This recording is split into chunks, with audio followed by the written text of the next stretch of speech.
Hi, everyone. Thank you, Bostian, for that lovely introduction. I feel very privileged to be able to spend a day in Ljubljana in a summer school like this. I'm sorry that I wasn't able to join you on the first day, but I managed to steal the whole day outside of Zagreb, which is a lot these days. As Bostian just said, I have an academic background of some 15, close to 20 years. In various research institutes, but mostly at the Faculty of Political Science in Zagreb. But since 2021, I'm Deputy Mayor of Zagreb, which is a story I will say a little bit about today. As was said just previously, this talk, I mean, it has a genealogy in a sense that some of the arguments that I will be presenting today, I've tried out on some audiences in the last maybe a year and a half, because after we took power in Zagreb for about a year, I felt, all of us, I mean, the whole team felt as if we cannot even, draw a breath.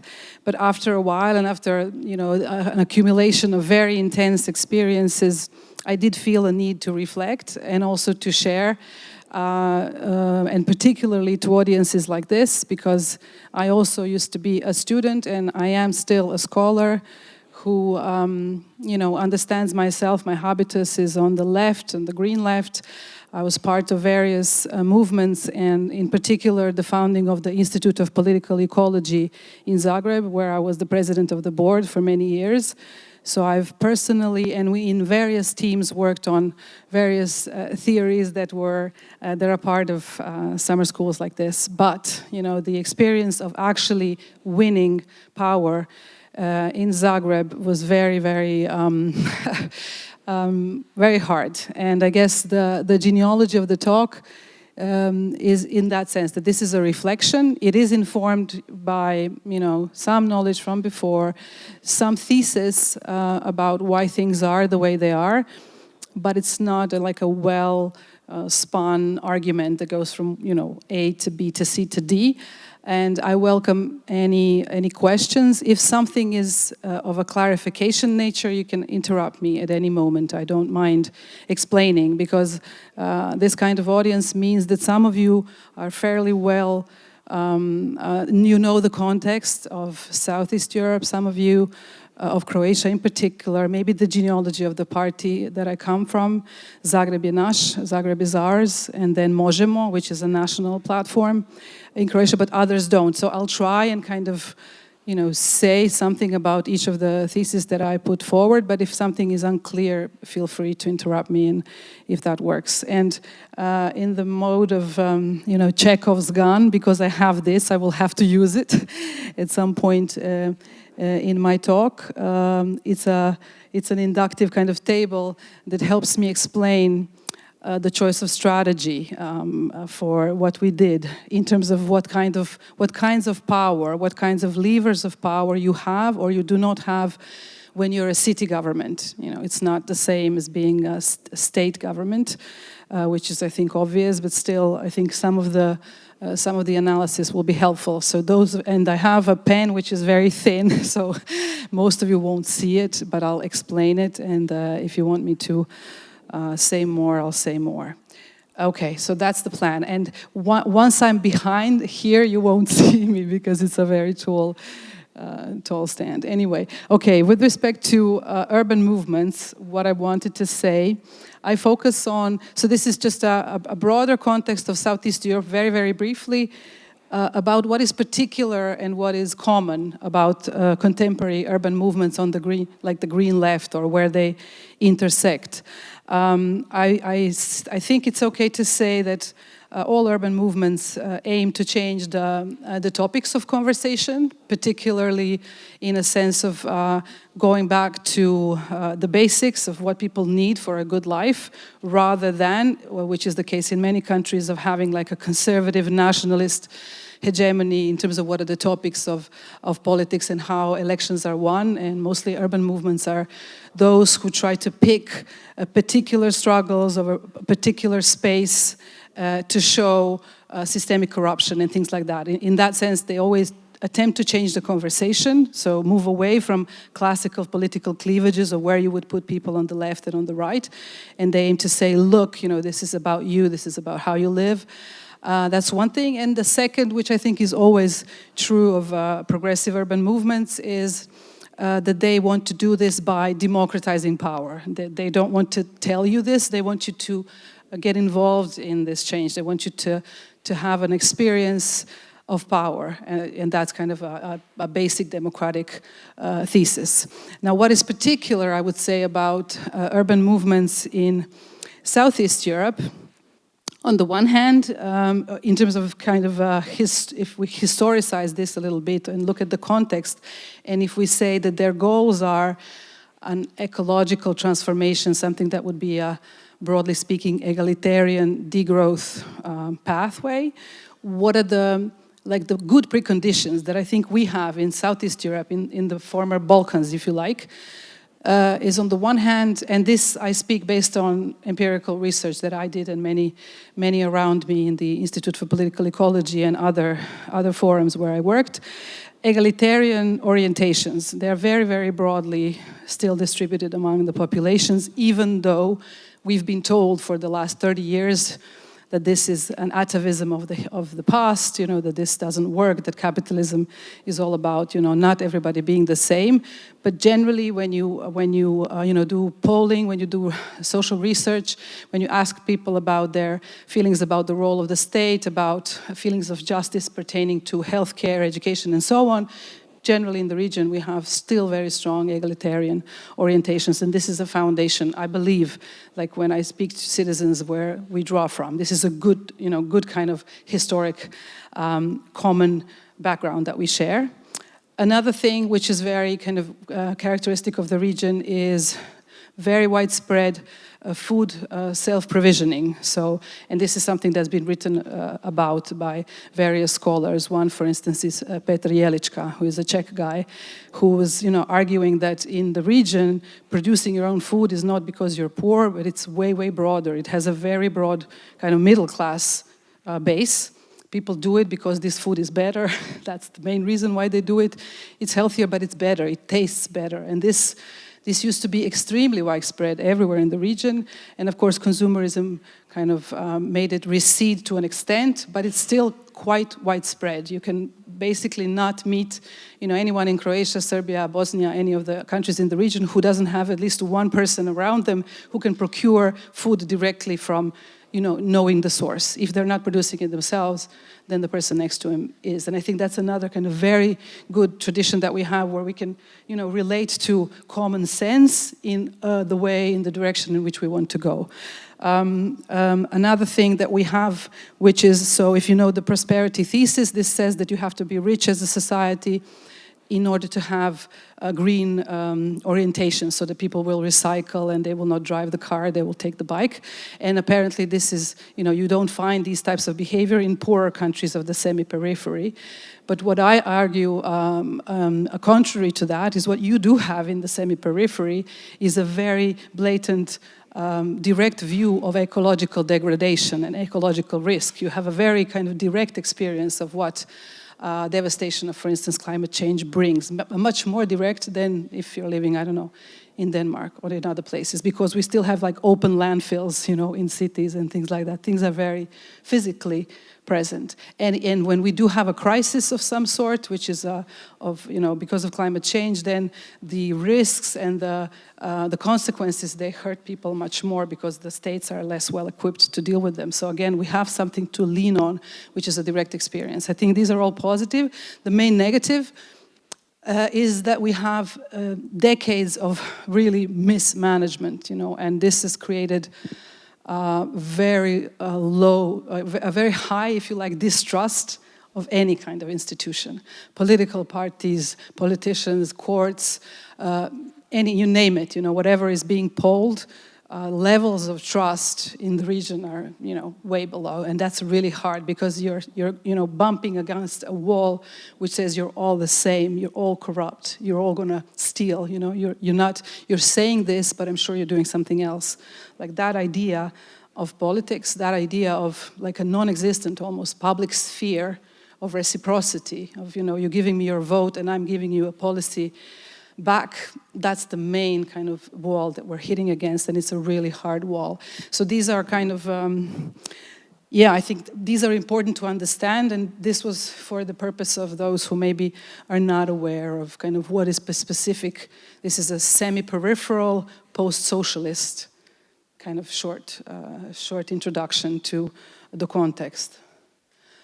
And then about winning power. So I need to say a few words about the kind of genealogy that we come from. So when we say winning power, this was in 2021, in the spring, a local election, and we won power as a political platform, our own ID in terms of how we understand ourselves, our DNA, as a municipalist platform.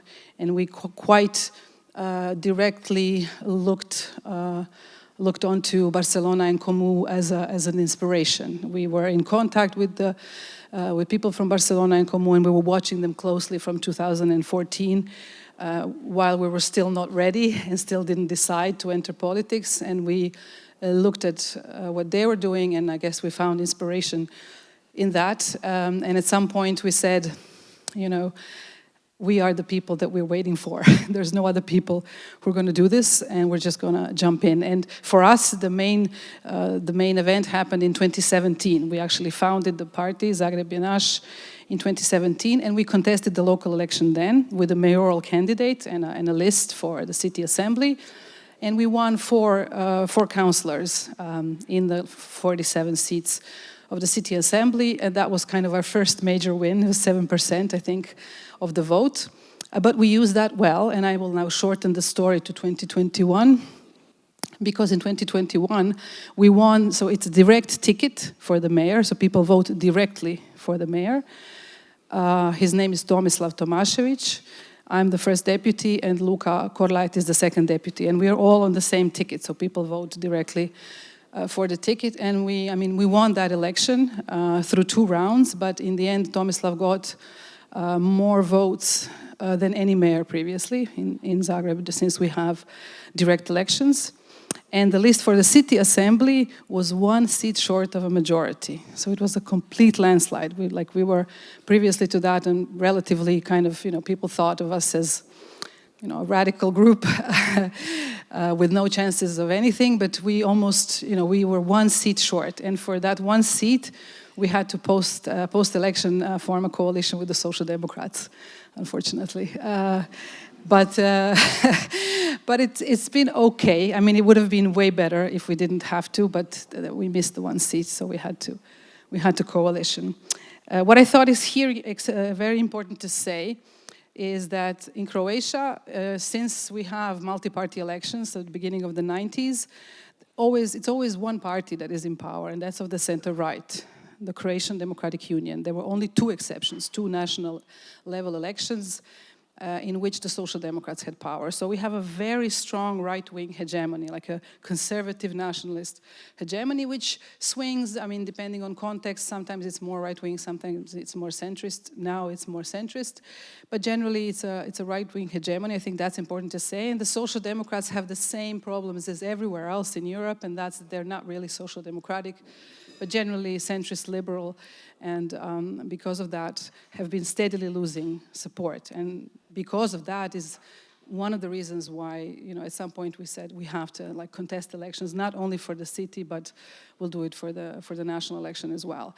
But why I'm telling you this is because for the city of Zagreb to be won by, you know, a party which is not part of the duopoly, but something completely unrelated to any business interest, any kind of political elite, anything that people could, you know, put a link with, is of course been, everybody thought it was a once-off event, and they still think this. This is now 3 years, we have elections next spring, and like I would say that the hegemony, you know, the political business elite still believe this was a one-off, and that we're done, you know, in a year, that this has been our one shot, because it's just I think it's quite, I don't know what the economists say, like a black swan event, something that is difficult to explain.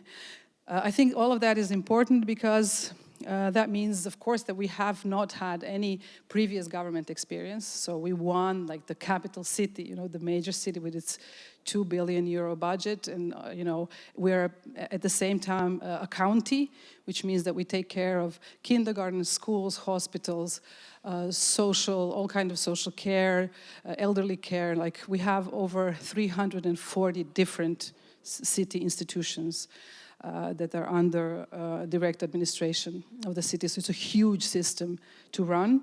And we found ourselves in this situation actually being composed of activists who, or academics or both, who, all of their lives had an anti-establishment stance, had a habitus of critiquing and, developing alternatives, blah, blah, all that, but not governing, not really kind of, having a bureaucracy of 3,000 people below you who you are supposed to give directions of what to do and how to develop policy.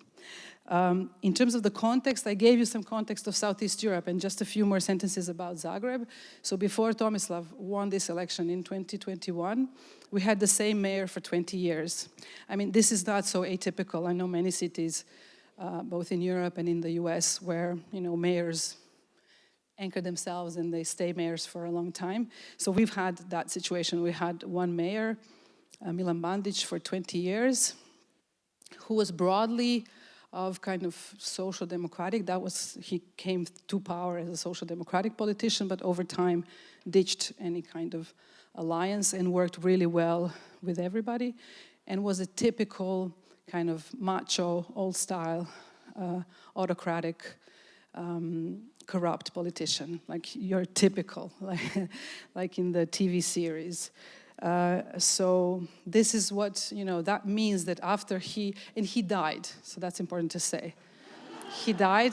I mean, I should have said this earlier because that makes us our winning less of a victory, because the guy died in the year that the election was held. So we were contesting other, would-be mayors, but not the incumbent.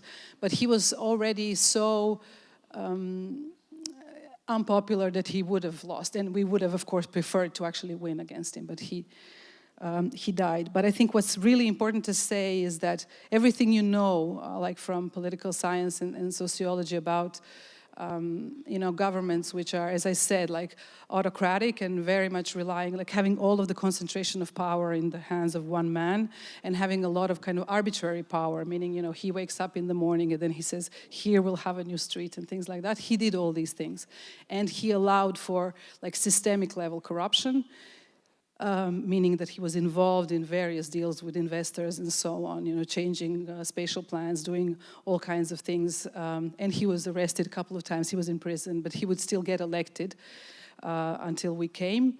But what is important, and what is important for my argument where I'm going, is that the bureaucracy, like the city bureaucracy, was completely feudalized. It was very weak and inefficient, because alongside the systemic corruption, there was quite a lot of just pure clientelism and nepotism. People would be hiring people based on party lines, on family connections, all levels of nepotism. He allowed for it, and he let it be, because this was a way also to have peace with the national government. So he allowed for many things to happen. And when we took power in 2021, the city was almost bankrupt. It had zero financial standing with banks, with international financial institutions, zero trust.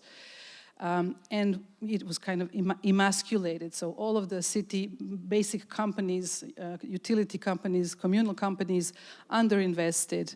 Not enough people to work, equipment, trucks, trams, everything was like 15, 20 years old, and when we came to, just started falling apart. Things just started falling apart. So it was a really hard, really, really bumpy start for us. Okay, so that's about that. And then, okay, moving on to where I'll use the chart. So for program to strategy is about the fact that being a municipalist platform for us also meant that developing a program for Zagreb, how we wanted to change Zagreb, how we wanted to bring about kind of green and progressive social policy, was in really developing a very detailed program. And we had like literally more than 100 people participating, not only party members, but generally people who wanted to get involved. Like 6 months prior to the election, we had various ways of like contacting people to get them to get involved in the program. And we developed a program for the city, like in absolutely every area. And then we also developed programs for each of the neighborhoods, because the city is divided into 17 neighborhoods. And so this is like a huge text, like a Bible for me and Tomislav and Luka, which we still, regularly look into to see how well we're doing and how close we are to what we promised. But of course, when you actually win power and you have 4 years and there is an expectation that you should get re-elected in order for like really big things to happen, then you go from program to strategy. Then you have to figure out what exactly are you going to try and do in the 4 years, because you're obviously not fulfilling a program. There's no way you can simultaneously do all the changes that you plan to do, and particularly if you're in a situation where in 2021 there was no money, like even liquidity was a problem, let alone trying to get a loan from a bank to put in place any kind of new program. So initially it was about just making the city run rather than doing much more than that. So what we initially decided that we will do in this situation is we will prioritize only a few things which we believe, and this is why you'll see in some of my slides, references to municipalism, and I've mentioned it before, like this idea that it's the cities rather than the states where we can really push for change which is transformative. And so it's a similar idea of picking policies which you believe not only bring more equality and kind of bring positive social outcomes, but actually change people into citizens more. And that's what we decided. So in the environmental area, we betted on waste management, and I'll explain a little bit more about what of the changes in the waste management system that we tried to implement and we're still trying to implement. And in the area of kind of social policy, we made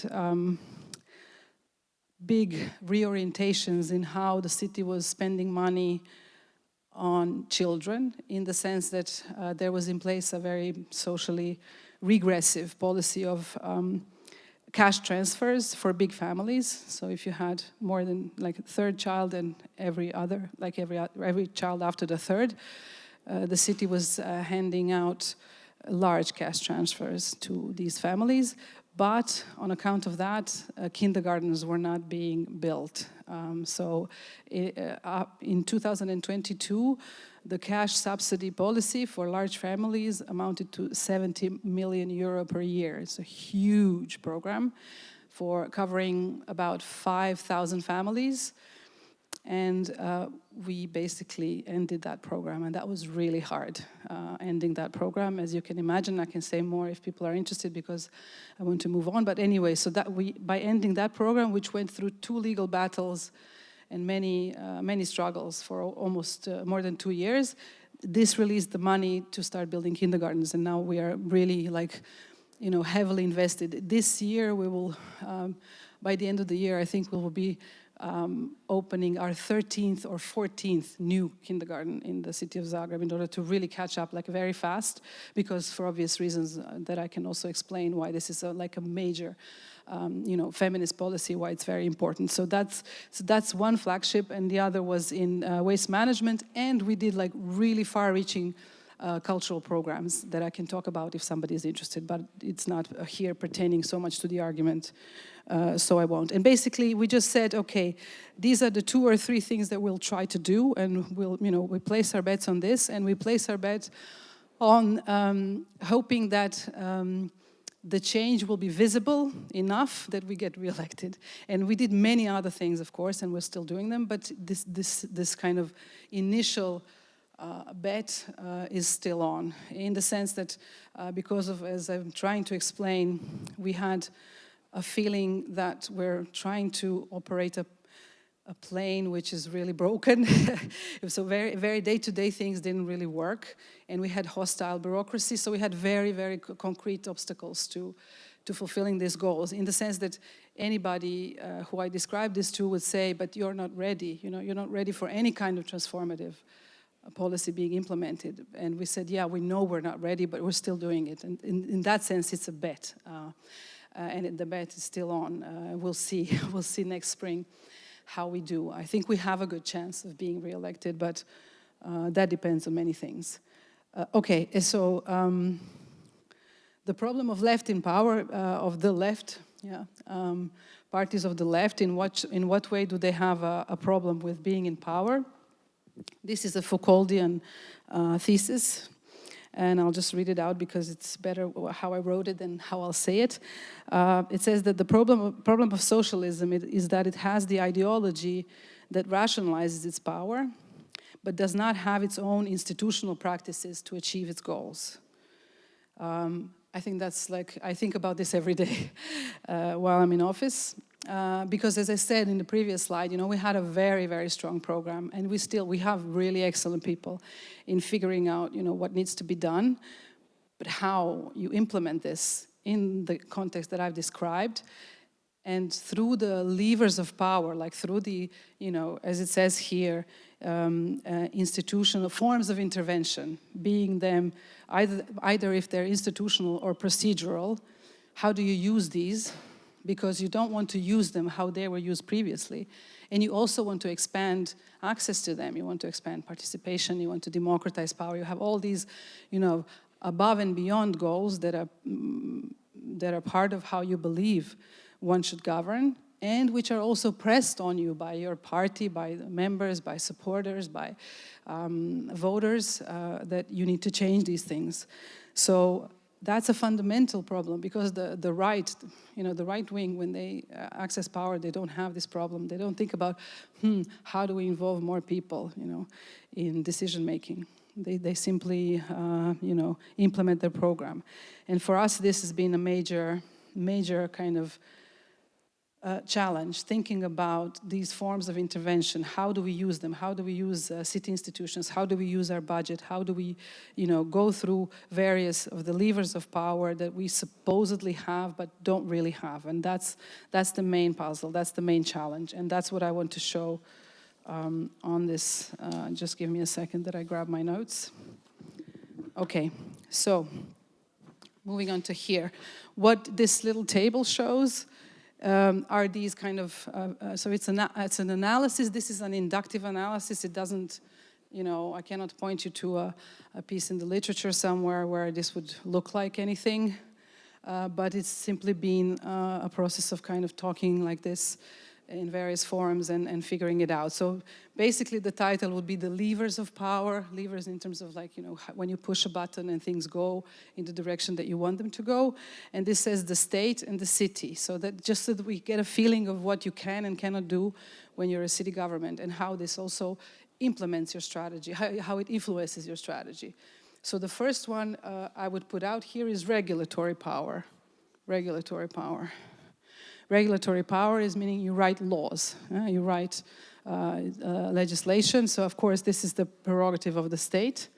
The city has a city assembly, and we adopt acts which are of a lower level in legal terms. And in some domains, like spatial planning, we have quite a lot of power, one could say. We are just now implementing changes to the main kind of spatial planning act, which is quite far-reaching in what we will do in terms of protecting green areas and ending what, investor-driven devastation of urban space and so on. So we have some regulatory power, but it's absolutely cannot be compared to regulatory power of the state, because the state writes all the legislation that pertains to the cities.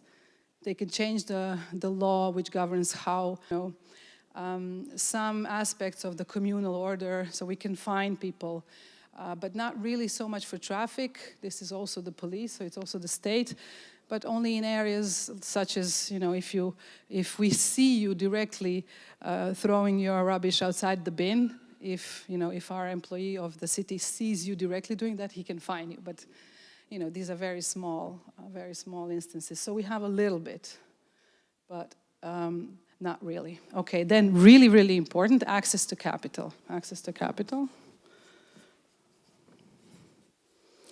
Access to capital, of course, the states have all the different levers at their disposal. If they are members of the EU, such as Croatia is, then, you have some fiscal rules. You cannot take, if you take too much debt, then this is a problem and blah, blah. But generally, states have various types of access to capital. What about cities? Like cities, the law that regulates what are the sources of the city budget is written by the state. So we cannot write the rules of how we get the money. Like most of our money comes from income tax. And they are able to change the rules of how this income tax is distributed, collected, all the elements of the main source of the city budget, which is over 63%, is regulated by the state. And this is, where our money comes from. Second most important, potentially, which wasn't the case previously, but now is, are EU funds. Like EU funds are an important source of money, infrastructural funding, we can build schools, hospitals, blah, blah. But all the rules, like for the Resilience Recovery Fund and various structural funds, who writes the rules and who runs the competitions? The state. So the state has made it really complicated for us. They've made rules up, as they go along to make it difficult for Zagreb to access EU funds. And for us, the strategy for the second term is talk directly to Brussels and explain what's going on, because we're not the only such case where you have a progressive government in the city while national government is hostile, is really not into allowing access to funds. So, access to funds limited.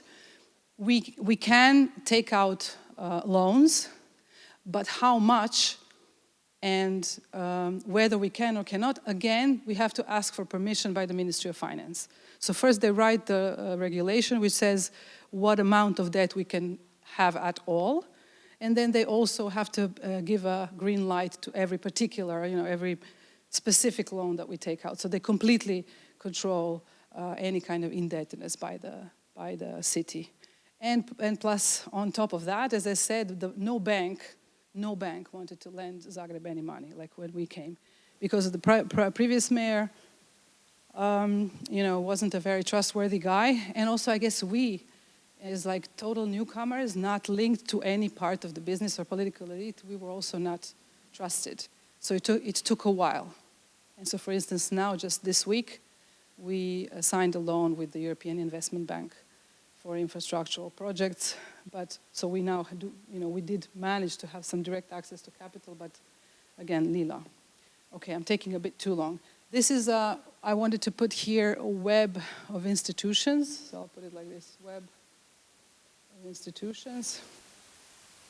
This is simply kind of a Gramscian idea of, that for hegemony you need many, many, particularly educational, but all other types of institutions where you have your governing boards, where you kind of the idea of what you want to do is becoming common sense through institutional practice. And like when I say that in Croatia you have 30 years of conservative hegemony, that means that literally in every school, except for a few exceptions, you have had, an HDZ principal or mayor in most cities and so on. So it's simply this kind of, what's it called, like, through all the levels, like a trickling down of your message, your ethos, your ways of doing things.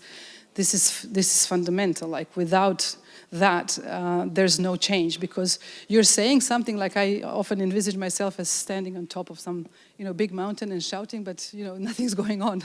If you don't have people like at all levels of institutions which understand the same mission, feel and own, at least to some extent, like the same mission, then this is not happening. So in that sense, of course, the state has a much wider web of institutions, but we do have a web of institutions as well. It's just that this takes a long time to get people to get involved, to take responsibility, to go into become members of governing boards, to become principals, to take on that responsibility, to carry a mission of, you know, some kind of a progressive policy in a context which is not friendly. It's not friendly. And the context is basically hoping to eject you, you know, sooner rather than later. And that's the general kind of general idea.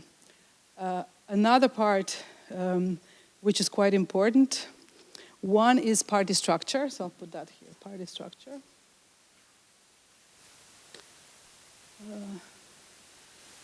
In the sense that you also have, you know, many people who are, or party machine, maybe a better idea, a better concept, for the same reason, so that you have this, capillary, that's what I wanted to say, to have capillary power. So that means that you're aligned, you know, people are kind of rowing in the same direction. When you have a party machine, when you have, you know, hundreds and hundreds of people, some of which already have some experience of governing, then new policies, you know, can push through faster. In our case, where the web of institutions is not under our control, we don't control the schools, we don't control the hospitals. It takes, you know, an enormous effort, and it's also a bet. You know, many kind of fights you have to give up because you know you will lose. You don't have enough power, you cannot win that battle, you just let it go. So these are things that build up over time if we are all persistent enough, but they don't work easily. And finally, what I would single out is professional bureaucracy. Professional bureaucracy for obvious reasons, as I've already mentioned. Again, if we have 3,000 people in the city administration. They're divided into 16 offices that cover everything from, you know, spatial planning and building and education and culture and health and social and so on. And now, after 3 years, we are fairly confident that, you know, when we start rowing in the direction that generally the administration follows, but it's still a struggle. It's still not really so, or sometimes we feel that it's still not there. Okay, moving on. What do I conclude from what I've just told you? And I didn't see any hands raised, so I hope we're still kind of moving along together. Municipalism now. Some of the various authors have been writing about this kind of radical municipalist hypothesis. And one of these papers I read this morning, kind of in preparation for this, Ruth, Russell, and Thompson from Urban Studies, where they say that that a movement can call themselves radical municipalist if their strategy is, you know, systemic transformation, or at least if that's their hypothesis, meaning if it's an attempt, if that's the logic or the strategy, if that's your, you know, if that's what you're trying to do. And what I've tried to show with this analysis here is that I do believe that we are attempting a radical municipalist strategy. But it's in terms of how well we're doing and how we're judged or evaluated, you know, I would leave that to others. But there's been, of course, a lot of criticism pertaining to how well we've done. And because it's a balancing act, why I used Foucault earlier is to show why, you know, some of our activists and party members and so on will say, but you haven't opened up enough, you haven't, you know, there's not enough participation, there's not enough involvement of in neighborhoods and citizens and so on. But in order to do that, I mean, these are actually more complex institutional forms. Like if you want to develop forms of participation, that's a more complex institution than what we generally have, a governing board, a principal, and a school. And I think the balancing act is between figuring out, do we implement a policy, and at what point can we really start innovating in terms of form? And there is in this article that I just mentioned, there is a quote, well, it's just an analogy of a broken car. If you think of the state machinery as a broken car, and then our government, as trying to re-engineer, start the car, then the balance is between, are we loading the vehicle with more luggage before sufficient progress is made with fixing the engine? And I like that analogy because that's exactly how it feels all of the time. Because we're not ready, like our institutions are not ready. We don't really feel that we have sufficient capacity, sufficient power. And in some areas that is completely clear, but nevertheless we try to extract more out of them. And we kind of make this balancing act all the time. Okay, and just to be a little bit quicker because I lost some time, I'll move to my example. I'll move to my example of changing waste management. I said the politics of proximity because I'll try to explain in which way I think this is, for us in Zagreb, a transformative move. So first, what you need to know about Zagreb is that, according to Friends of the Earth, Croatia, they did a study in like mid-2010s, and I think it was published in 2020, according to which Zagreb was the worst EU capital for collecting and recycling waste. So that's on the one hand. The city still has an open landfill. This is where the trucks that take waste from the households, they go and dump it into an open landfill. It's absolutely dreadful, and that's clearly for reasons of 20 or 30 years lost, when there was EU money, when there was many things that could have been done to transform the waste management system in the city. And Ljubljana being so close, which is always quoted as one of the best. Very close to Zagreb, like an hour and a half is the distance, and we were the worst in Ljubljana, according to many surveys, the best. And what did we do here? So, and I think this is really an excellent example of somewhere where you're not ready and you do it nevertheless. So we introduced through the city assembly, so it was a kind of a regulatory policy, we introduced a policy of pay as you throw, which meant that prior to that, you were, in Zagreb, you were simply paying a fixed amount of money for waste to be collected. And after October 2022, you paid a very small fixed fee and everything for generally waste collection. But then all of your mixed waste is being paid by buying the sacks in which you can put them. So it's only now legal to buy like trash bins, a sack. You buy it in any kind of store, and basically that means the polluter pays principle. If you have a lot of mixed waste because you're not recycling, then it's more expensive for you, the waste collection. So everybody shares the same fixed price, which is very small, but then if your household produces very little mixed waste, then you practically pay for, 1 sack per month or something like that. Those who produce a lot of mixed waste, they can't be bothered to separate the plastic and the paper and the metal and all that. They pay more. That's the basic principle. And we introduced that. And how well has it been going, you ask? Not too great. Not too great, because if you read like the literature on how do you implement the polluter pays principle, it says it's key to success to also be complemented by a user-friendly and effective collection infrastructure, which we did not have in Zagreb.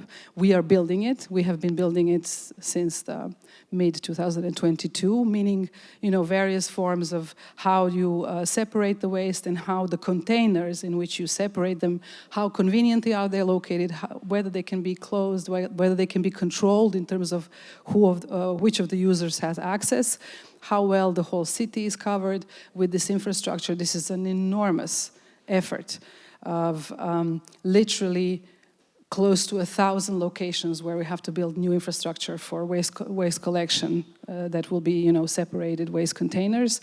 So this has been happening in parallel. So we've asked people to, start paying for the amount of waste that they produce.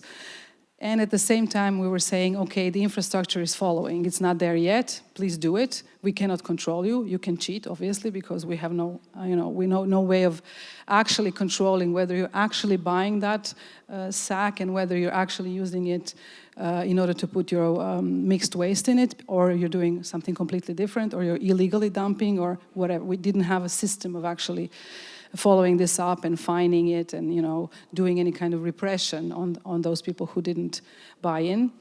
So that has been a huge challenge.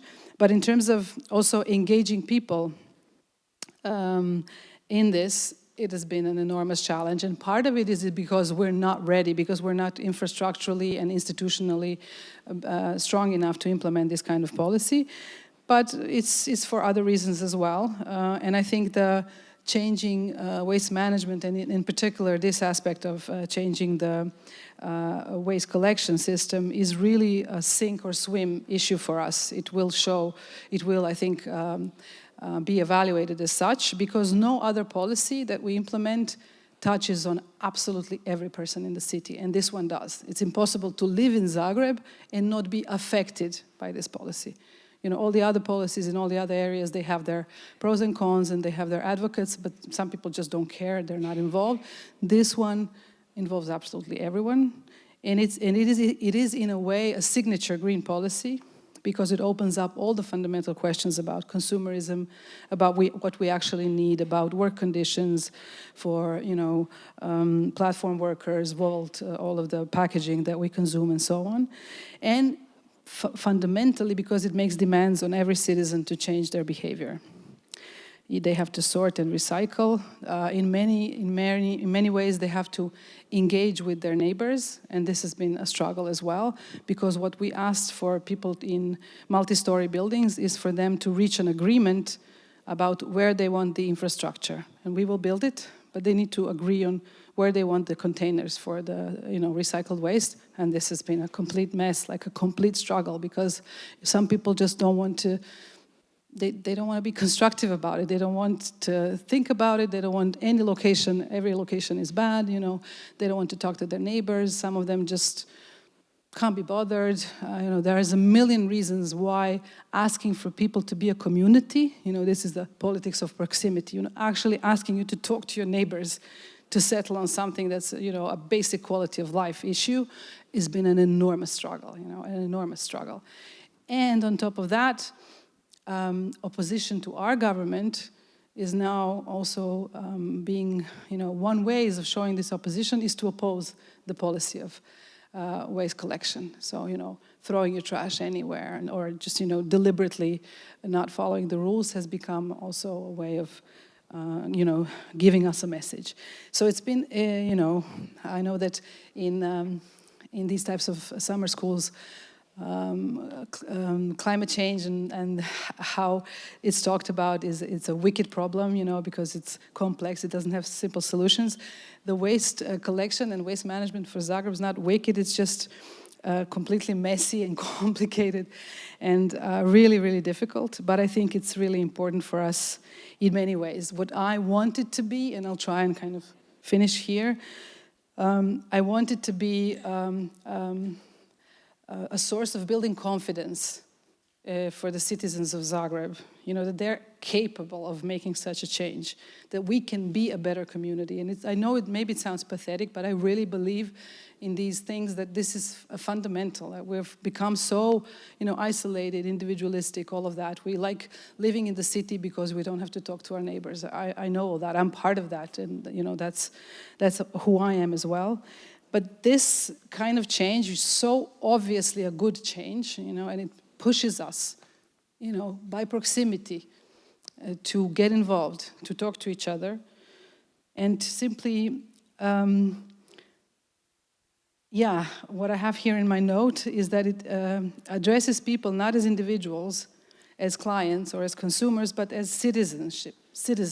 This is something that we can only accomplish if we do it together. So I think that once people do get involved, once they find a good solution for their neighborhood, for their building, for their local park, I think this is a potentially transformative change, because then we can start asking them for bigger things, like to stop driving their cars, which is a huge next issue. Zagreb has the biggest ratio of cars to people. We're very, very car-centric, and we have very poor alternative infrastructure. So public transport is not well developed, and roads don't have bicycle lanes, and also this is another enormous effort that's ahead of us.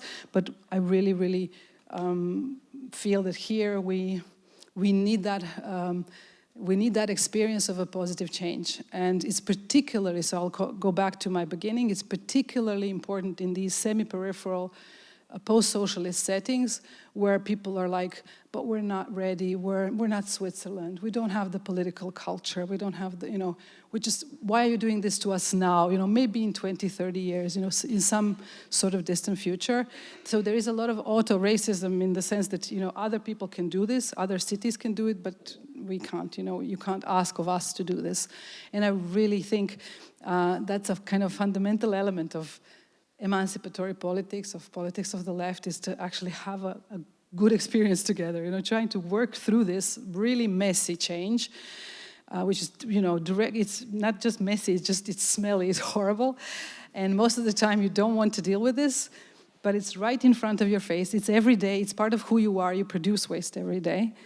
And we're really so, I don't want to end this on saying that we're not doing anything else, but I wanted to really kind of drill down into this to show what it means for us to try and drive something that we believe is a transformative change, given, the levers of power that we have, and still pushing through with something that I would dare call a politics of hope.